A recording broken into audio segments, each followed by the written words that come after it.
अब हमारे पास मौजूद हैं फूड एक्सपर्ट मोहसिन भट्टी साहब, जो कि हमें हर दिन कुछ ना कुछ नया बताते हैं हमारे खाने पीने के मामले में कि क्या चीज़ हमें खानी चाहिए, क्या चीज़ छोड़ देनी चाहिए, और अगर खानी है तो कितनी मिकदार में खानी है, और अगर खानी है तो किस अंदाज से खानी है। आज भी देखते हैं आज हमें वो क्या बताने जा रहे हैं। अस्सलाम वालेकुम। वालेकुम सलाम। कैसे हैं आप? बिल्कुल ठीक ठाक। खरबूजे और तरबूज बहुत ज़्यादा मिल रहे हैं आजकल बाजार में, आप खाते हैं? बिल्कुल खाता हूँ। लेकिन उसमें तो कुछ नकली तरबूज भी होते हैं और नकली खरबूजे भी आते हैं। अच्छा, नकली नहीं होते हैं। आम तौर पे जब हम खरबूजा लेने के लिए जाते हैं तो हमारी प्रेफरेंस क्या होती है? मीठा हो। मीठा हो। और जो रेडी वाला या जो फल फरोश हमें ये गारंटी दे दे कि जी शर्तिया मीठे ने पाई जी, तुसी बेफिक्र होकर लेके जाओ, कोई भी खरबूजा फिक्का निकलेगा, तो हम उसकी मुंह मांगी कीमत पर वो ले लेते हैं।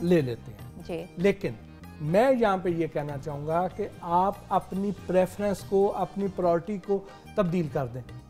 मसलन कैसे? मीठे खरबूजे पे इसरार ना करें। तो फिर क्या करें? मतलब घर से भी यही कहने को मिलता है कि जी मीठा लेके आना। अब बात ये है कि दिल सबका करता है कि खरबूजा जो है मीठा हो। हाँ। लेकिन कुदरती तौर पे अगर तो मीठा है तो ठीक है। मतलब आप कहना चाह रहे हैं कि ये किस्मत की बात है कि निकल आए तो मीठा निकल आए तो ठीक है। लेकिन जो आपको ये गारंटी देता है कि मेरे खरबूजे शर्तिया मीठे हैं तो उससे ना लें, क्योंकि जो ये गारंटी देगा, गारंटी कोई भी नहीं दे सकता। जो ये देगा गारंटी कि मेरा खरबूजा शर्तिया मीठा है, इसका मतलब ये है कि उसने खुद मीठा किया हुआ है। नहीं, वो ये कहते हैं कि जी हमने जिस खेत से ये खरबूजे लिए हैं उस पूरे खेत के सब खरबूजे बहुत मीठे हैं, इसलिए हमने तो वो वाली सारा स्टॉक वो लेके आए हैं अपने पास। ऐसा नहीं होता। ऐसा नहीं होता कि एक खेत में अगर मीठे खरबूजे लगे हैं तो सारे मीठे ही होंगे, ऐसा नहीं होता। अच्छा, ठीक है। ये कोई गारंटी नहीं है। ये गारंटी सिर्फ उसी सूरत में दी जाती है कि अगर हर खरबूजे को खुद से मीठा किया गया हो। खुद से कैसे किया जा सकता है? खुद से ऐसे किया जा सकता है कि खरबूजा जो होता है, आपने देखा है कि खरबूजे बेल पे लगते हैं, दरख्तों पे या पौधों पे नहीं लगते। जी। ठीक। अब वो जो बेल होती है उसकी डंडी जिस जगह पे आके कनेक्ट होती है खरबूजे के साथ जी, ये वो पॉइंट होता है कि जहाँ से सारे खरबूजे के अंदर उसकी खुराक जो है वो इस रास्ते से जाती है, ये उसका फोकल पॉइंट होता है। जी, ठीक है। ये बिल्कुल वैसे ही है कि जब बच्चा माँ के पेट में होता है तो जो उसका बेली होल होता है वहाँ से उसको सारी खुराक जारी होती है।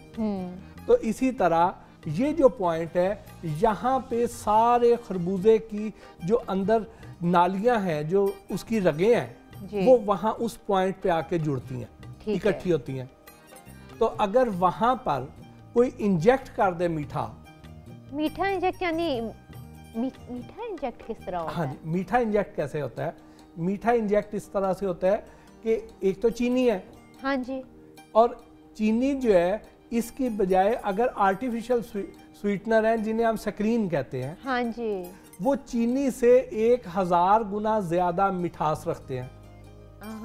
और उसमें अगर उस सक्रीन का मीठा बनाया जाए, शीरा बनाया जाए और उससे सिरिंज भर ली जाए और वो इसमें इंजेक्ट कर दी जाए, वो तो सेहत के लिए तो जी। अब ये जो सक्रीन है ये क्या करती है कि ये जो आर्टिफिशियल स्वीटनर है, ये बेसिकली हमारा जो नर्वस सिस्टम है उसको पंक्चर कर देता है। ओहो। ठीक। यानी दिमाग ने कोई भी आपने काम करना है, अगर आपने बात करनी है, को हाथ हिलाना है, टांग हिलानी है, तो उसके लिए ज़हन में आप पहले सोचेंगे, दिमाग उसको पैगाम भेजेगा हाथ को, कि हाथ को कहेगा कि उठ जाओ। हाँ जी। उंगलियों को कहेगा ऐसे मुड़ना है तो मुड़ जाओ। बात करनी है आपने फरीक से तो करें, आपने उस तरफ देखना है देखें। ये दिमाग जो है ये पैगाम भेजता है। हाँ जी। और वो पैगाम रसानी का जो जरिया है, जो हमारा नर्वस सिस्टम है, उसके जरिए पैगाम जाता है। ठीक है। और वो उसको डैमेज करता है। ये उसको डैमेज कर देता है। अच्छा। ये उसको डैमेज कर देता है। लेकिन हम तो अपने तौर पे एक फल खा रहे होते हैं ना, फल से क्या होता है, सेहत मिलती है। हम तो उस अफादियत के लिए खा रहे होते हैं ना। लेकिन जब हम मुसलसल उसका इस्तेमाल करेंगे तो ये उसको, उसके नर्वस सिस्टम को डैमेज करेगा। हमारे बच्चे, आपने देखा होगा कि कई बार वो पढ़ाई में पीछे रह जाते हैं, स्लो लर्नर होते हैं। हाँ जी। उनको हमको बात करते हैं, वो रिस्पॉन्ड उस तरह नहीं करते हैं, शार्प नहीं होते हैं, एक्टिव नहीं होते हैं। बिल्कुल ऐसा ही है। तो उसकी बड़ी वजह ये होती है कि उनका नर्वस सिस्टम जो है वो कमज़ोर हो गया होता है। यानी हमें ये देखना चाहिए कि हम उनकी खुराक में क्या चीज़ इस्तेमाल करवा रहे हैं उन्हें। अब सिर्फ ये तो उसका है जो हमने मीठा इंजेक्ट किया है, लेकिन जो बंदा, जो फल फरोश जो इसको इंजेक्ट करेगा, आपको इस बात की तो कोई गारंटी नहीं है ना आपके पास कि वो सिरिंज कौन सी ला रहा है। ओ हाँ, कि अगर तो वो सिरिंज नहीं लेके आता है जिसके इम्कान बहुत ज़्यादा कम है, तो फिर तो चले हम वो जो सिरिंज ने जो बीमारियां लेके आनी थी उससे बच जाते हैं। अदरवाइज नॉर्मली लोग क्या करते हैं कि इस्तेमाल शुदा सिरिंज उठा लेते हैं। मुख्तलिफ हमारे क्लिनिक्स जो हैं अताइयों के या मुख्तलिफ लेबॉर्ट्रीज हैं, उनके बाहर सिरिंजें मिल जाती हैं कूड़े के ढेर से। अब वो जो सिरिंजेस हैं वो पता नहीं हेपेटाइटिस के मरीज को लगी थी, वो किसी एड्स के मरीज को लगी थी, किसी और ऐसे खतरनाक, यानी वो बीमारियां भी उसी खरबूजे और तरबूज में इंजेक्ट हो गई। ठीक, तो अब जो बीमारियां उस सिरिंज के जरिए आनी है वो भी, फिर उसके बाद अगर वो नई भी ले आया सिरिंज तो उसने कुछ खरबूजों को अभी लगानी है, फिर उसके पास गाहक आ गए हैं, उसने छुप वो रख देनी है, उसके बाद फिर जब फारिग होएगा फिर बाकी खरबूजों में लगाएगा। अच्छा, जब वो इंजेक्ट करते हैं तो उसके कितनी देर के बाद वो मीठा होता है? मैं बताता हूँ। अब जब उसने वो इंजेक्ट करना है तो इंजेक्ट करने के बाद उसने सिरिंज तो वहीं रख देनी है। हाँ जी। अब वहाँ पे उसके ऊपर मक्खियाँ भी बैठनी है, उसके ऊपर डस्ट भी पड़नी है। हाँ ठीक, उसके ऊपर जो है वहाँ पे जो मक्खियों ने लाके, अगर कहीं कूड़े का ढेर है, कहीं गंदा नाला है, कहीं वहाँ से लाके उड़ के आके वो पड़ी हैं, तो वो उन्होंने वो वाले जरासीम भी उस सिरिंज के साथ लगाने हैं। ठीक है। तो वो उसमें बार बार लगती रहेगी। ठीक, फिर अब आ जाएं कि इसको मीठा कितनी देर में हो जाता है जी। जैसे ही उसे इंजेक्ट किया जाता है तो जिस वक्त तो वो उस डंडी के साथ जुड़ा हुआ होता है, हाँ जी। उस वक्त उधर से पानी भी ले रहा होता है, अपनी खुराक भी ले रहा होता है बेल से। बिल्कुल। उस वक्त वो प्रोसेस उसका तेजी से कंप्लीट होता है और सारे खरबूजे में मिठास इक्वली डिस्ट्रीब्यूट हो जाती है। जब उसको 1-2 दिन उसकी डंडी को डिस्कनेक्ट हुए हुए गुजर जाते हैं जी। उसके बाद वो उसकी रगें सुकड़ना शुरू हो जाती हैं, उसमें फौरी नहीं फैलता।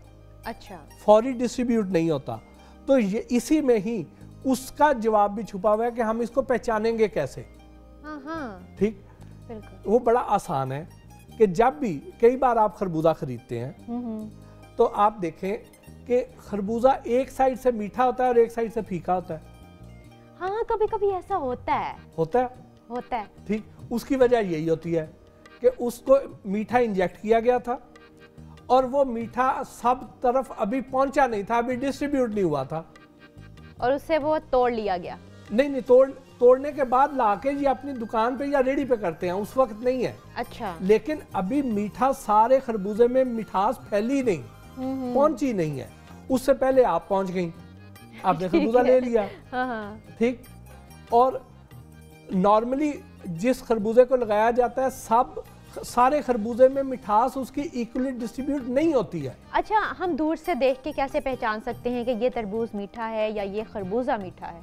देखिए, उसकी पहली तो ये है निशानी कि जब आप उसको देखेंगे, ठीक, तो आप देखें कि जिस जगह पे वो डंडी वाली जगह है, जहाँ से डंडी डिस्कनेक्ट की गई थी, सर्कल में होती है गोल सी जगह। हाँ जी। तो उसमें अगर तो सिरिंज के सुराख आपको नजर आ जाते हैं।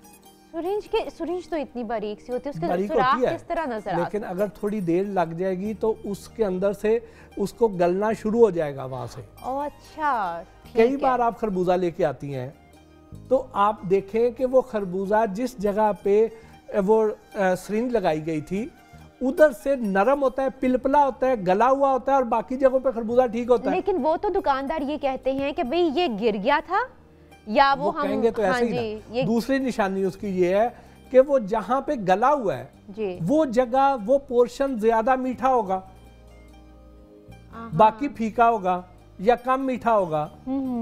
ठीक, तो आप यहाँ तो फिर उतने हिस्से को उतार देना चाहिए? नहीं, वो खाना ही नहीं चाहिए। लेकिन अब अगर मिली सारे इस तरह रहे हो तो? नहीं, सारे तो ऐसे नहीं मिलते ना। ठीक है।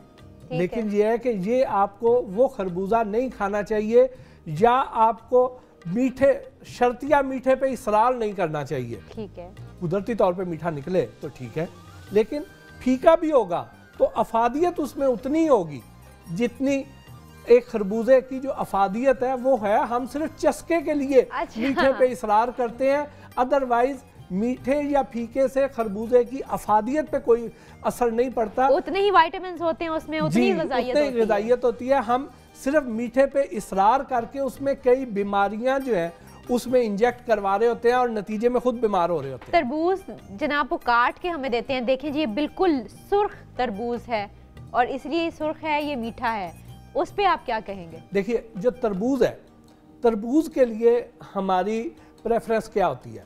तरबूज के लिए हमारी प्रेफरेंस मीठे की नहीं होती, लाल की होती है। लाल होती है जी, बिल्कुल ठीक हो गया। उसके लिए हमारी प्रायोरिटी होती है कि लाल हो। तो आम तौर पे परसेप्शन ये है, लोग ये समझते हैं कि चूंकि खरबूजे को इंजेक्शन लगाया जाता है तो तरबूज को भी लगाया जाता है। हाँ ऐसा ही होगा। ठीक, हाँ जी, ऐसा नहीं होता। अच्छा, उधर कोई और तरीका अपनाया जाता है? किसी दिन आप ये काम करें कि एक तरबूज लेके आए, ठीक है, और एक सिरिंज में दुपट्टे रंगने वाला एक लाल रंग ले लें। दुपट्टे रंगने वाला? तो और आपका क्या ख्याल है, फूड कलर डालेंगे वो उसमें? नहीं तो वो तो सेहत के लिए इतना मुज़र है। यकीनन तो वो बाकी चीजें कौन सा को फायदेमंद इंजेक्ट करते हैं उसमें। ठीक, तो अगर दुपट्टे रंगने वाला रंग ले लें और उससे एक सिरिंज भर लें, सिरिंज भर के तो तरबूज में इंजेक्ट करें।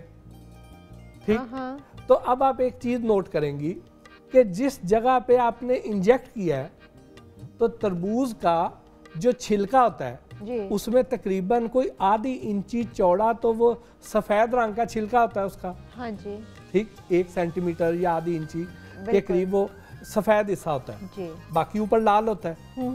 तो जब हम उसमें इंजेक्ट करेंगे रंग तो वो ये नहीं होगा कि वो अंदर से रंग छिलके में से गुजर के बाकी गूदे को ही लाल करे, छिलके को ना करे। तो उसने तो छिलके को भी लाल कर देना है। ठीक है, तो जब छिलका भी लाल हो रहा होता है तो इनके पास कोई ऐसा सिस्टम नहीं होता कि ये उसको इंजेक्शन लगाएं और छिलका लाल ना हो, सिर्फ गूदा लाल हो, ऐसा कोई सिस्टम नहीं आया। तो इसलिए तरबूज को टीका नहीं लगाया जा सकता। अच्छा, उसके जायके में भी फर्क पड़ता है ये टीका लगाने से? मैं ये कहता हूँ तरबूज को लगाया ही नहीं जा सकता, पॉसिबल नहीं है, क्योंकि तरबूज की बार हमारी प्रायोरिटी जो है मीठा नहीं है, हमारा लाल होना प्रायोरिटी होती है। अच्छा, फिर ये भी तो वही बात हो गई ना, ये किस्मत की बात है, खरबूजा मीठा निकले या तरबूज लाल निकले, ये हमारी किस्मत की बात है। सो इन सारी चीज़ों में हमें नहीं बढ़ना चाहिए, हमें बस सुकून से खा लेना चाहिए इस वक्त, क्योंकि भट्टी साहब से जब भी पूछे तो वो इंसान वहम में और उस परेशानी में ही रहता है कि भाई अब ये खाएं या हाथ रोक लें।